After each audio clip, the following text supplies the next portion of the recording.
All right, how's everybody doing? I am Thomas. Welcome to my channel. I do educational videos.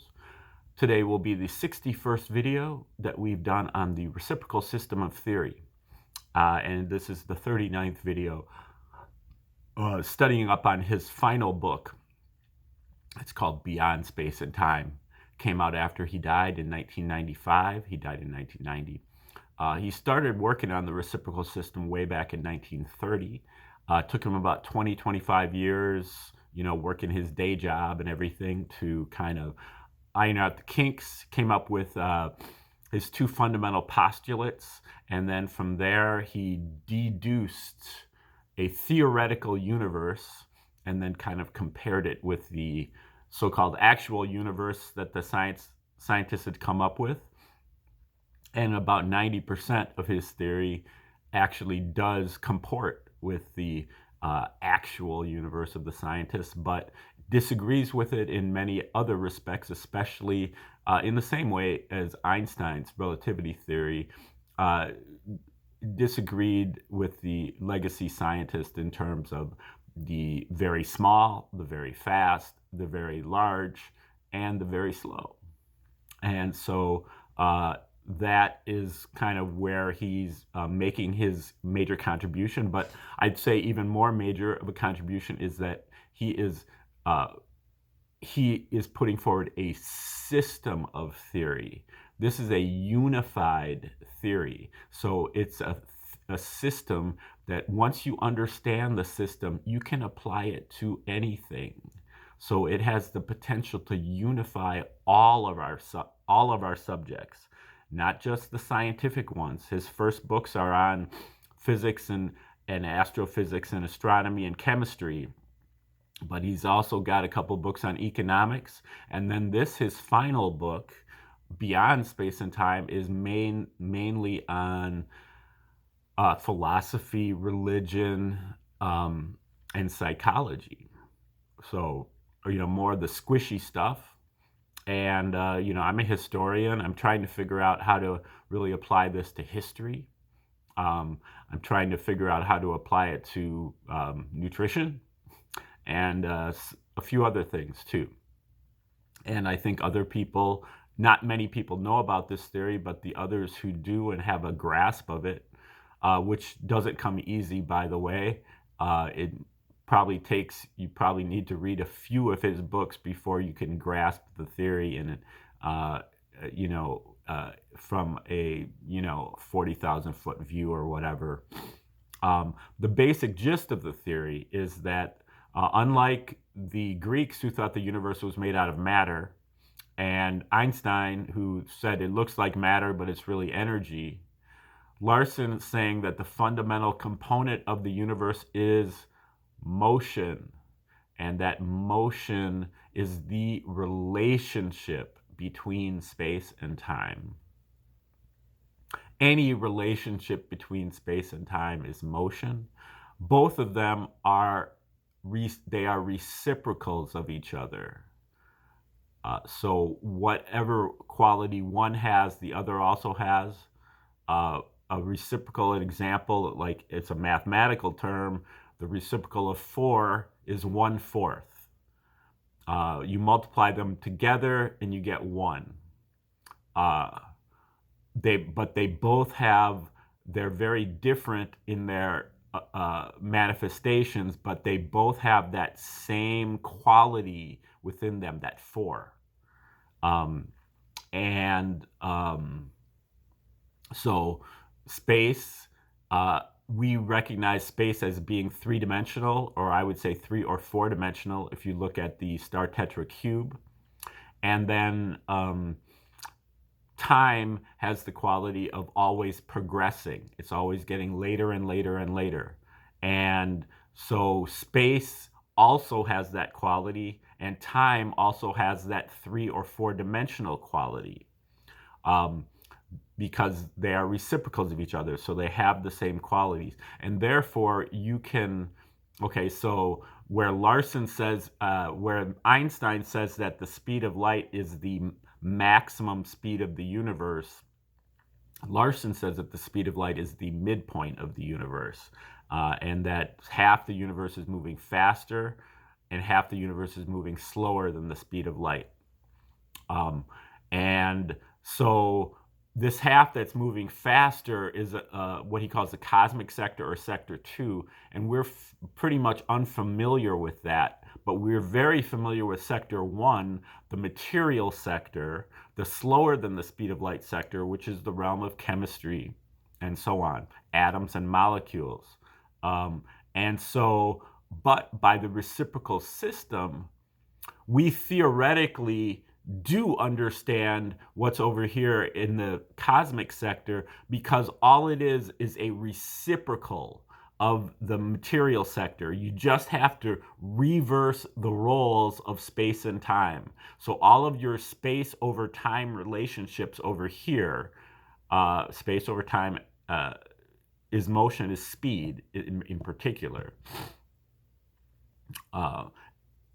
They are inverted over here into what you would say time over space relationships.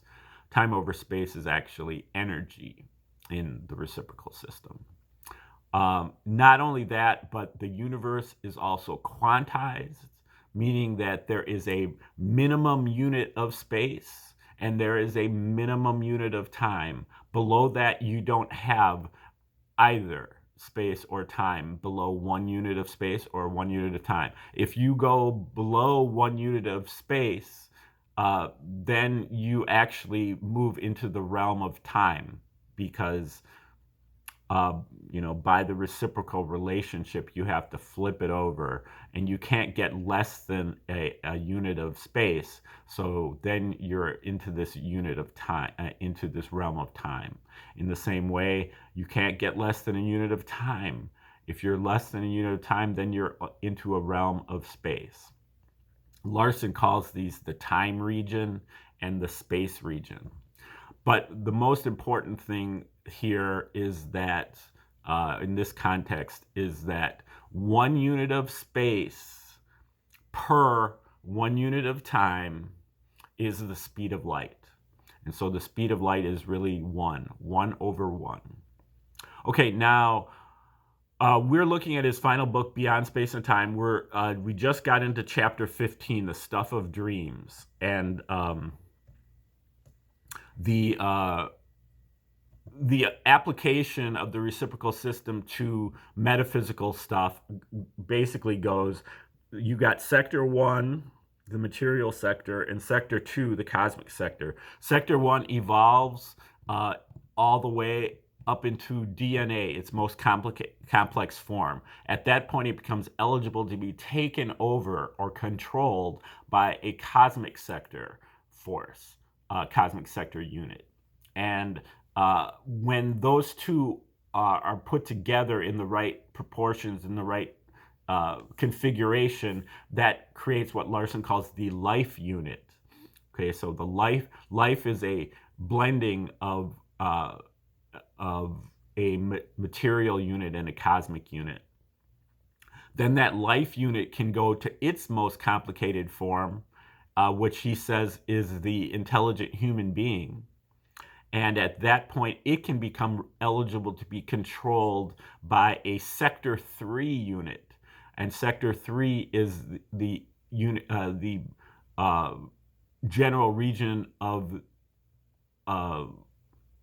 beyond space, that is independent of or beyond space and time.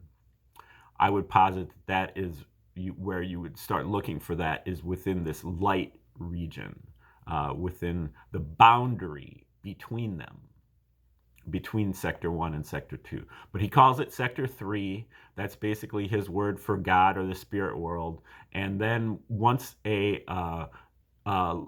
intelligent human being comes under the control of a metaphysical or sector 3 unit, it becomes directed toward ethical behavior, whereas a sector 2 unit is directed toward survival. And so at times those work together, at times they work at cross purposes, and the human being has to decide which is more important. So he just got done discussing several ways that the sector 3 unit can communicate with humans through ESP, intuition, scientific insight, and religious revelation. And then he just did a chapter on thinking and memory. Thinking and memory are sector 2 items, but they do have sector 3 implications. And that's where he's getting in right now, chapter 15, called The Stuff of Dreams. And hopefully he reviews a little bit of the chapter 14 stuff here as well. So we start here at the beginning of the chapter. The theoretical findings described in the earlier pages were extended to establish the general nature of the dream process. Our principal concern is with the dream content rather than the dream mechanism, which is purely physical and has none of the metaphysical implications that are so freely attributed to dreams in current thinking. The implications that have made it necessary to include a study of dreams in the present work. Okay, so he's kind of refuting the general idea of psychologists and so on that are saying that dreams do have metaphysical, what's the word that he uses? Metaphysical mechanisms. He's saying that the content of dreams can have metaphysical implications, but that the mechanism is strictly sector 2. As brought out in that discussion, dreams consist of themes, which originate from several sources and are elaborated into synthetic experiences by means of settings, casts of characters, and other details drawn from memories in storage. Some of these themes, including those of many of the most vivid dreams, are merely reflections of physiological conditions, such as hunger or thirst. These are usually easy to identify. The dream action may be erratic or bizarre, but the theme generally stands out conspicuously. The hungry person dreams of food or of trying to find food. Dreams can also be stimulated by incoming intuitive information. If this is telepathic information, that is a message which someone is trying to communicate to the dreamer, the situation during sleep should be more favorable than in the waking state because of the elimination of interference from the dream messages that the stream of messages that come in through the senses while the individual is awake. Now remember that the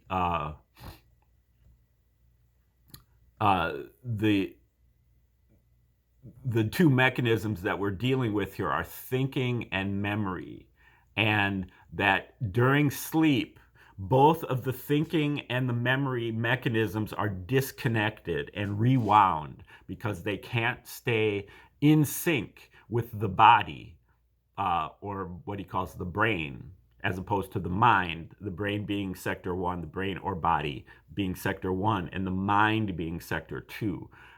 The mind works differently because it's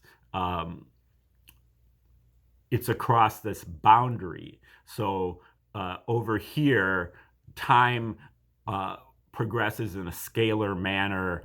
It's always getting later and later. But over here, time is a 3 or 4 dimensional thing. So it's really what he calls coordinate time. And so governed by coordinate time, the sector 2 component gets out of sync with the sector 1 component, which is based on time progressing. And so periodically, every day for 8 hours, he says, or whatever, that the thinking and the memory need to be disconnected and rewound to put back into sync. And that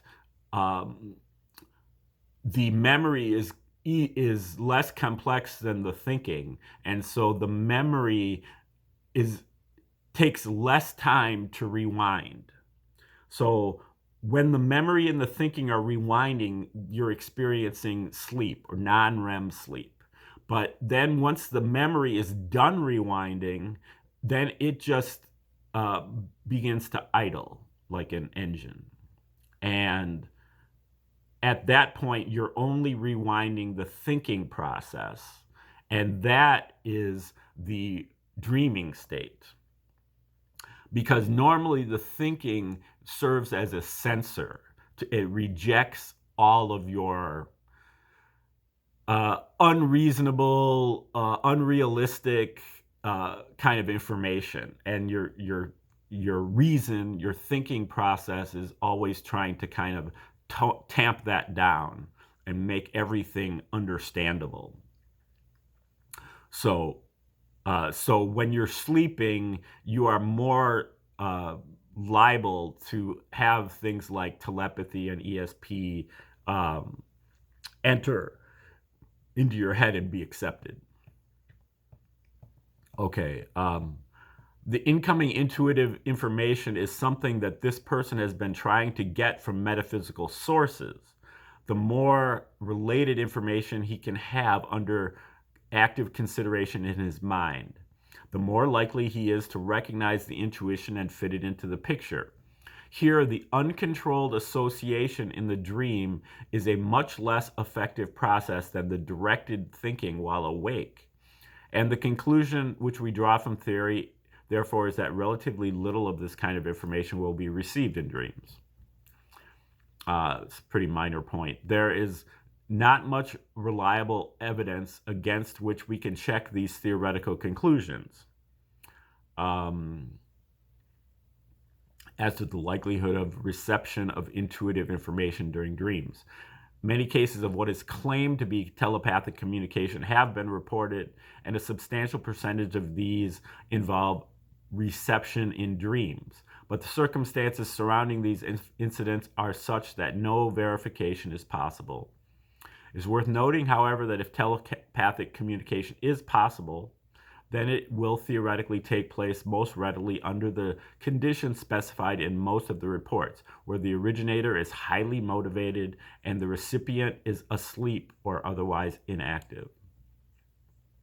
Okay, then he kind of goes into history and talks about, some of these instances. Kekule's discovery of the ring structure of benzene, which he claimed to have gotten from a dream. Coleridge's creation of the poem Kubla Khan, and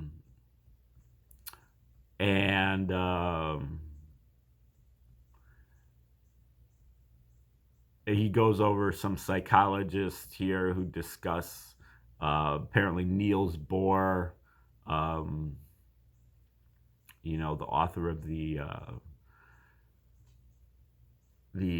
atomic structure based on the solar system or whatever. In response to an inquiry about a reported dream incident, Bohr's reply was that as far as he knew, he had never had a useful dream. Okay, then he goes to the next source of dreams. So first was the actual physiological, like hunger or thirst. And then the second was this intuition. And then the third and most common source of dream themes is experience. Either experiences of the dreamer himself or other experiences of which he becomes aware, such as if he read it in a book or saw it on a movie. In this case, the selection of subjects should theoretically be governed by the same factors that determine which experiences are incorporated into the memory storage. The dream theme should originate from among the experiences that are most recent, most vivid, most significant, and of most concern to the individual dreamer. When we undertake to compare the available empirical information with these theoretical conclusions, it will be necessary to have a clear understanding as to just what kind of experiences are incorporated into dreams in actual practice, and how these experiences are represented. Many of the previous investigators have contradictory results, and So, under these circumstances, it has seemed advisable to undertake a new investigation aimed at specifically obtaining the answers that we need in order to make a valid comparison between theory and observation. So Larson volunteers, and he basically says, I'm going to examine my own dreams and figure out, try to figure out, where they're coming from and what they mean and so on.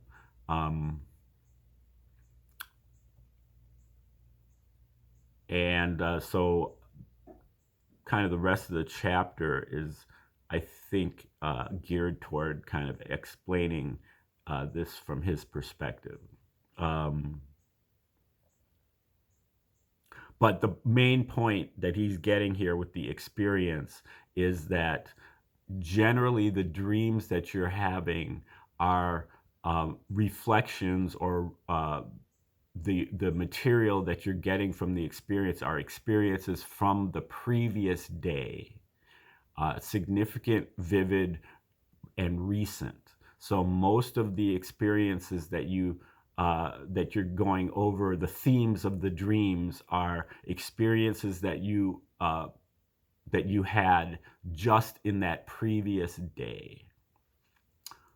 Okay. We're pretty much out of time here. I think, inasmuch as the primary purpose was to determine the nature and origin of the dream contents, the only requirement was to record enough dreams to constitute a representative sample. I think Larson ends up recording like 50 of his dreams.